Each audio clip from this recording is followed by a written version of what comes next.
Hello friends, welcome everyone. நான் உங்கள் சபரி. இந்த வீடியோ பார்த்துட்டு இருக்க எல்லாத்துக்குமே ஒரே ஒரு விஷயத்தை தெரிவிச்சுக்கிறேன்.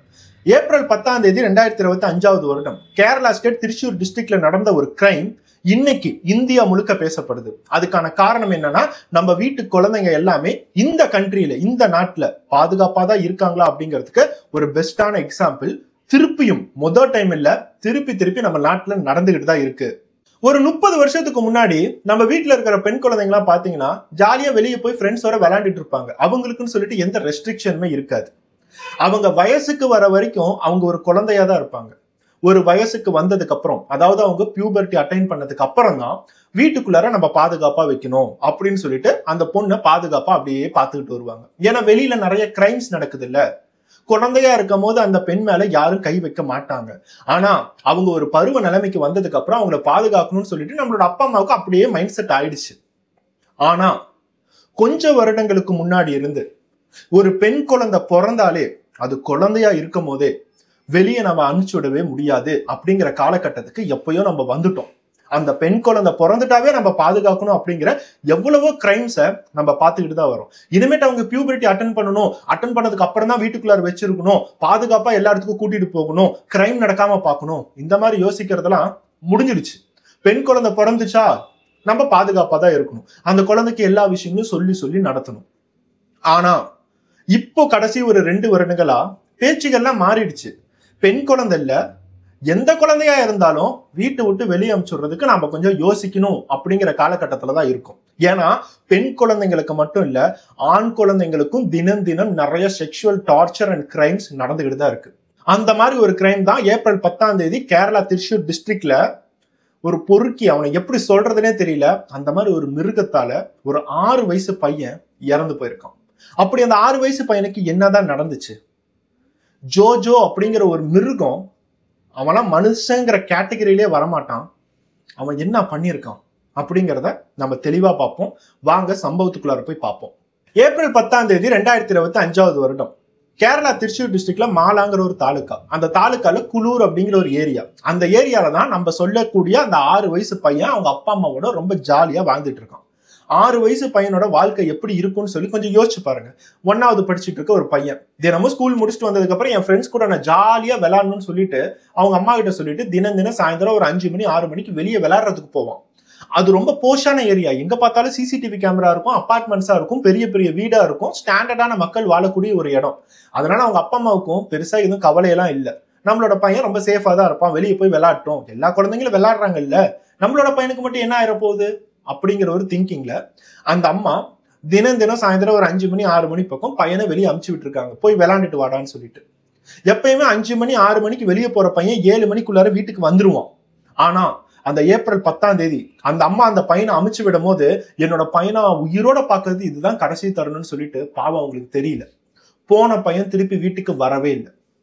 அவங்களோட கணவர் நைட்டு 7:30 மணிக்கு வீட்டுக்கு வரும்போது இவங்க அழுதுகிட்டு இருக்காங்க, நம்மளோட பையனை காணுங்க, வெளியே விளையாடுறதுக்கு போனா திருப்பி வரவே இல்லை, எல்லா இடத்துலயும் நான் கேட்டு பார்த்துட்டேன், பக்கத்து வீட்டுல எல்லா பசங்கிட்டுமே கேட்டுட்டேன், ஒரு இன்ஃபர்மேஷனுமே இல்லை அப்படிங்கறத அழுகுறாங்க. அவரு கொஞ்சம் கூட டிலே பண்ணல, இமீடியட்டா நம்ம போலீஸ்க்கு போய் கம்ப்ளைண்ட் பண்ணலாம்னு சொல்லிட்டு அந்த மாலாங்கிற தாலுக்கால இருக்கிற போலீஸ் ஸ்டேஷனுக்கு போய் என்னோட 6 வயசு பையனை காணும்னு சொல்லி கம்ப்ளைண்ட்டும் கொடுத்திருக்காரு. இந்த கம்ப்ளைண்ட் கொடுத்த நேரம் 8 மணி.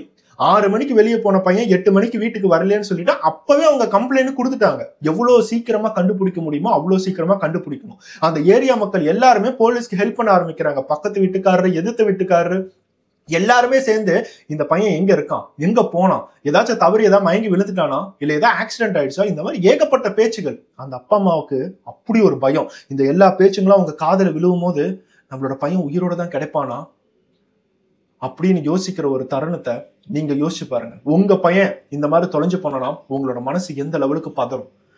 இதை யோசிக்கும் போது அந்த அப்பா அம்மா என்ன மாதிரி ஒரு கண்டிஷன்ல இருப்பாங்கிறது உங்களுக்கு கண்டிப்பா தெரியும். போலீஸோட என்கொயரியில அவங்க முதல் ஆளா விசாரிக்கிறது அந்த 6 வயசு பையனோட அம்மா. தினமும் எந்த டைம் வெளியே அமுச்சு விடுவீங்க, யாரெல்லாம் உங்க பசங்க கூட விளையாடுவாங்க, இந்த மாதிரி எல்லா விஷயங்களுமே விசாரிக்கிறாங்க. அதுக்கு அடுத்ததா அந்த பசங்க கூட இருக்கிற ஃப்ரெண்ட்ஸை நிறைய பேர் விசாரிக்கிறாங்க. அந்த ஃப்ரெண்ட்ஸை விசாரிச்சதுக்கு அப்புறம் பக்கத்து வீட்டுக்காரங்க நிறைய பேர் விசாரிக்கிறாங்க. யாரோ ஒருத்தவங்க கூட அந்த 6 வயசு பையனை பார்த்திருக்க மாட்டாங்க. இந்த மாதிரி ஒவ்வொரு ஆட்களா விசாரிக்க தான் போலீஸ்க்கு கொஞ்சம் கொஞ்சமா க்ளூஸ் தெரிய வருது. நிறைய பேரு ஒரே ஒரு விஷயத்தான் சொல்றாங்க, கடைசியா நாங்க அந்த 6 வயசு பையனை பார்த்தது ஜோஜோ கூட தான். யார் அந்த ஜோஜோ? இந்த ஜோஜோ அப்படிங்கிறவன் அந்த பையனோட பக்கத்து வீட்டுக்காரன். அந்த 6 வயசு பையன் தங்கி இருக்கிற வீட்டுக்கு பக்கத்திலேயே தான் இவனும் இருக்கான். இந்த ஜோஜோவை பத்தி விசாரிக்கும் போது இவன் மேல சில கிரைம் ரெக்கார்ட்ஸும் இருக்கு. நிறைய வீட்டுக்கு போய் திருடும் போது மாட்டிக்கிட்டான் அப்படிங்கிற கிரைம் ரெக்கார்ட்ஸ் இருக்கு. அதுல பெயில் வாங்கிட்டு தான் இவன் வெளியே சுத்திட்டு இருக்கான். சோ இவன் மேல ஒரு கிரைம் ரெக்கார்ட் இருக்கு. அப்பவே போலீஸ் இவன் மேல கண்காணிக்க ஆரம்பிச்சிட்டாங்க. இருந்தாலும் அவங்களுக்கு என்ன டவுட் அப்படின்னா, இந்த இடத்துல ஜோஜோ தான் போலீஸ் கூடவே இருந்து அந்த பையனை தேடிக்கிட்டே இருக்கான். இங்க போயிருக்கிற மாதிரி இருக்கு, அங்க போயிருக்கிற மாதிரி இருக்கு. இவங்க என்னன்னா இந்த இன்ஃபர்மேஷன் சொல்றாங்க, நான் கடைசியா இந்த பையனை இங்கதான் பார்த்தேன்னு சொல்லிட்டு போலீஸை போட்டு குழப்பிக்கிட்டே இருக்கான். போலீஸ்க்கு இன்னொரு குழப்பமும் இருக்கு. நம்மளை கன்ஃபியூஸ் பண்றதுக்காக தான் இவன் மிஸ் இன்ஃபர்மேஷன் தரானா அப்படிங்கறதும் யோசிக்க ஆரம்பிக்கிறாங்க. அப்பவே போலீஸ் ரொம்ப பாதுகாப்பா ஜோஜோக்கு நம்பிக்கை தர மாதிரி பேச ஆரம்பிச்சிட்டாங்க. ஜோஜோ இப்படிதான் சொல்றாரு, இப்படி சொல்றாரு அப்படின்னா நம்ம அவரை போய் விசாரிப்போம், அவங்கள போய் விசாரிப்போம், ஜோஜோ நீ இவங்களை போய் விசாரின்னு சொல்லிட்டு ஜோஜோவை ஒரு முக்கியமான ஆளா வச்சு அவனையே நம்ப வச்சு போலீஸ் ஏமாத்த ஆரம்பிச்சாங்க. ஜோஜோ ஒவ்வொரு விஷயங்களா நம்ம மிஸ் இன்ஃபர்மேஷன் கொடுத்து போலீஸை டைவர்ட் பண்ணுவோம்னு நினைக்கும் போதெல்லாம் ஒரு செப்பரேட் போலீஸ் டீம் ஜோஜோவோட நடவடிக்கைகள் எல்லாத்தையுமே செக் பண்ண ஆரம்பிச்சாங்க. அவங்களுக்கு தேவை ஒரு சாலிடான இன்ஃபர்மேஷன். பக்கத்து வீட்டுக்காரன் சொல்றதோ இல்ல சின்ன குழந்தைங்க சொல்றதை வச்சோ நம்ம ஜோஜோவை அரெஸ்ட் பண்ண முடியாது. பக்காவான இன்ஃபர்மேஷன் இருக்கா?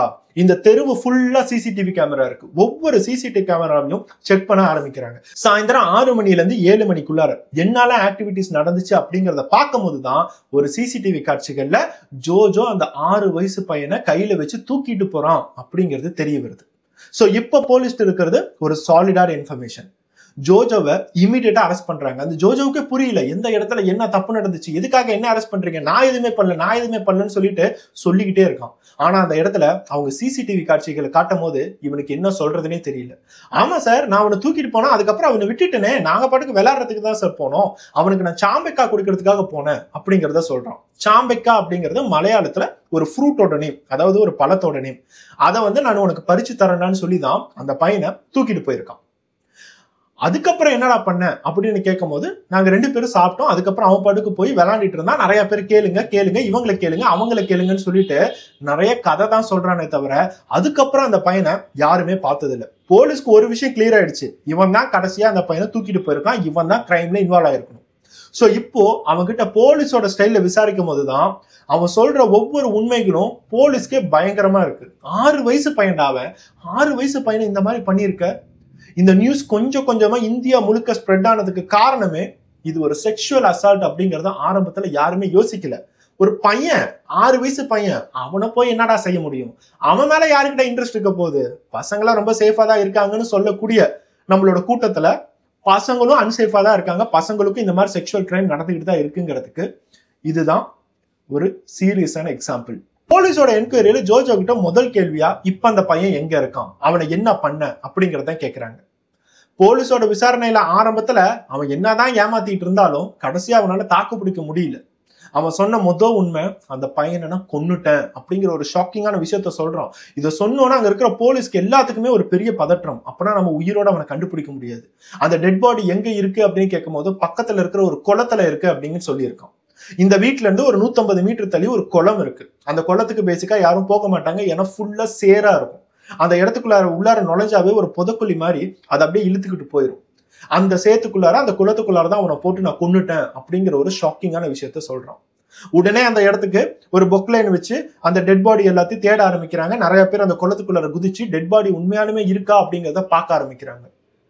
அந்த குளத்துல ஒரே ஒரு இடத்துல மட்டும் ரொம்ப ஆழமா இருந்திருக்கு, நிறைய சேறுகள் இருந்திருக்கு. அந்த சேத்துக்குள்ளார போய் எல்லாத்தையும் தோண்டி பார்க்கும் போது அந்த 6 வயசு பையனோட டெட் பாடி. அந்த அம்மா அப்பாவோட நிலைமைய கொஞ்சம் யோசிச்சு பாருங்க.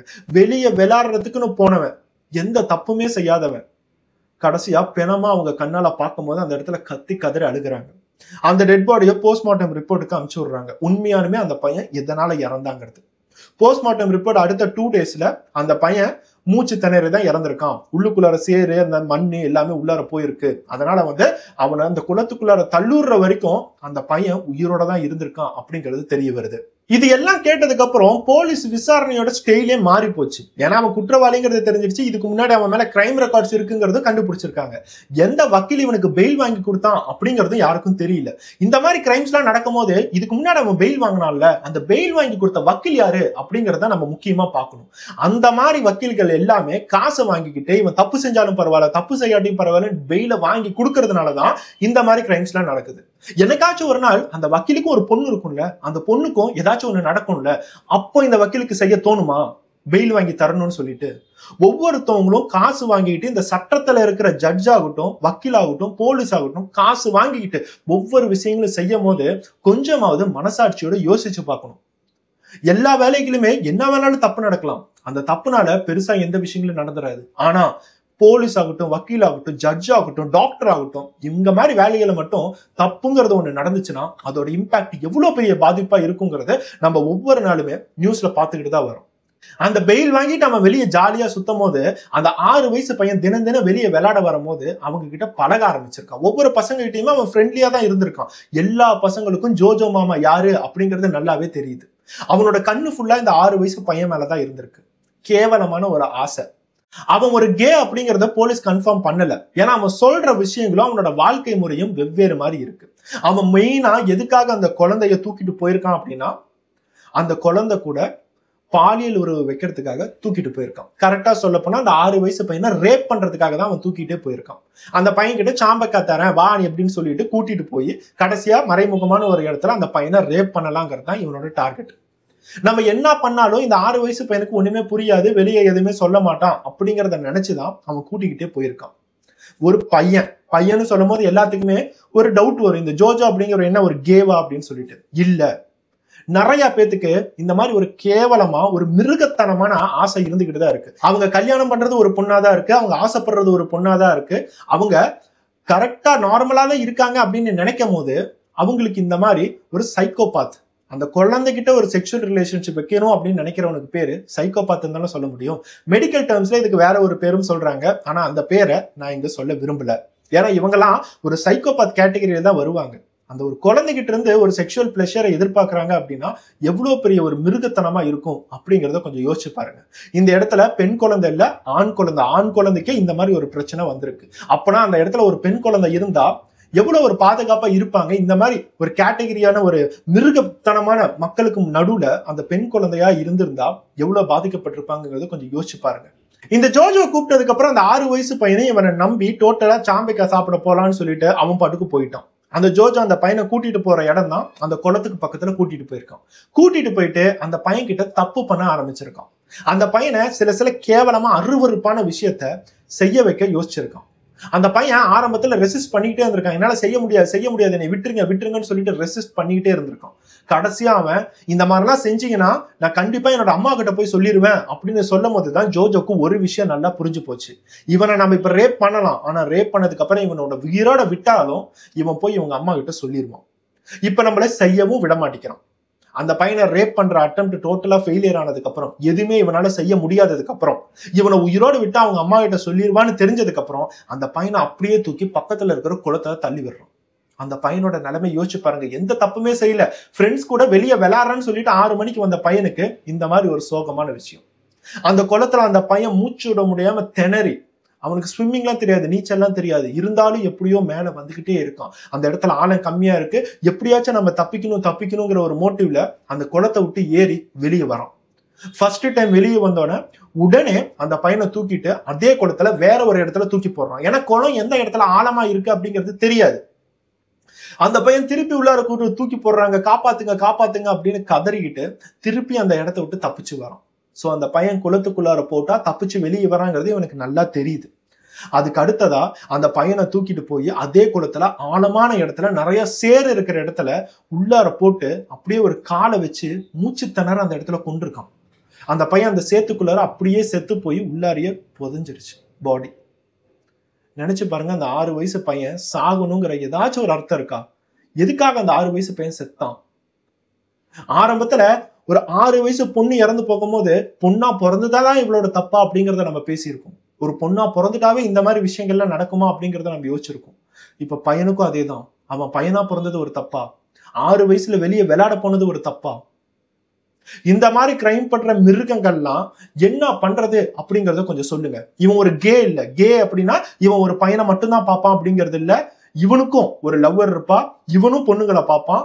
இவங்களாம் பைசெக்சுவல் அப்படிங்கிற கேட்டகரியிலையும் வரமாட்டாங்க. நிறைய பேருக்கு ஆண் மேலேயும் ஒரு இன்ட்ரெஸ்ட் இருக்கும், பெண் மேலேயும் ஒரு இன்ட்ரெஸ்ட் இருக்கும். அதனால இவங்களை இந்த மாதிரி கேட்டகரியில தயவு செய்து சேர்த்துறாதீங்க. ஒரு குழந்தை மேல அவனுக்கு ஒரு செக்ஷுவல் அட்ராக்ஷன் வருது அப்படின்னா இவங்களாம் ஒரு சைக்கோபாத் அப்படின்னு தான் சொல்லணும்.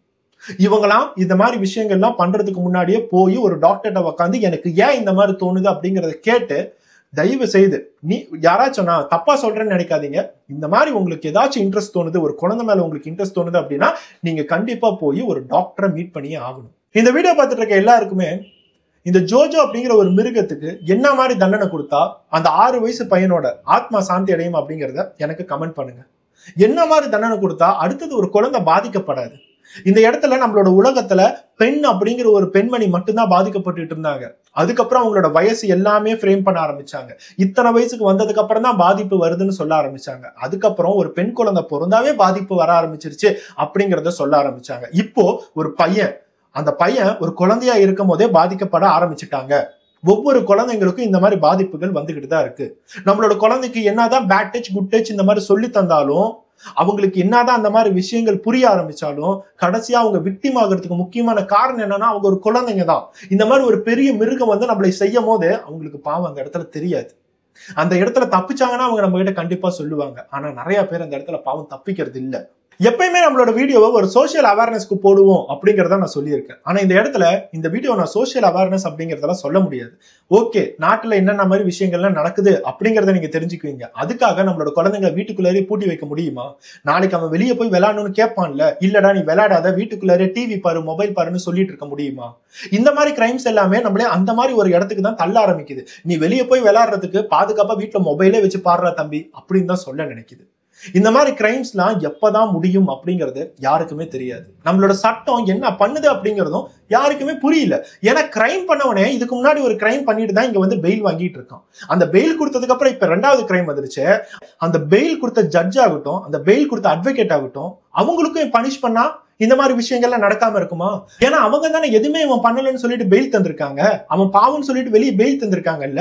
இப்ப பெயில் வாங்கிக்கிட்டு அவன் ஒரு குழந்தைய கொன்னுட்டானே, இப்ப அந்த குழந்தையோட பாவம் யாருக்கு வந்து சேரும்? ஒவ்வொருத்தவங்களும் காசு வாங்கிட்டு சட்டத்துல இருக்கிற ஓட்டையை தேடி அந்த ஓட்டையை பிடிச்சி ஒவ்வொருத்தவனா வெளியெடுக்கும் போது நம்ம காசுக்காக மட்டும் வேலை பார்க்கல. இது ஒரு சர்வீஸ். இந்த சர்வீஸை நம்ம தப்பா செஞ்சோம் அப்படின்னா நாடே கெட்டு போகும். கடைசியா நம்ம வீட்டுல இருக்கிறவங்களும் வந்து பாதிக்கும் அப்படிங்கிறத தயவு செய்து கொஞ்சமாவது யோசிச்சு பாருங்க. நெக்ஸ்ட் வீடியோல பார்ப்போம். பை.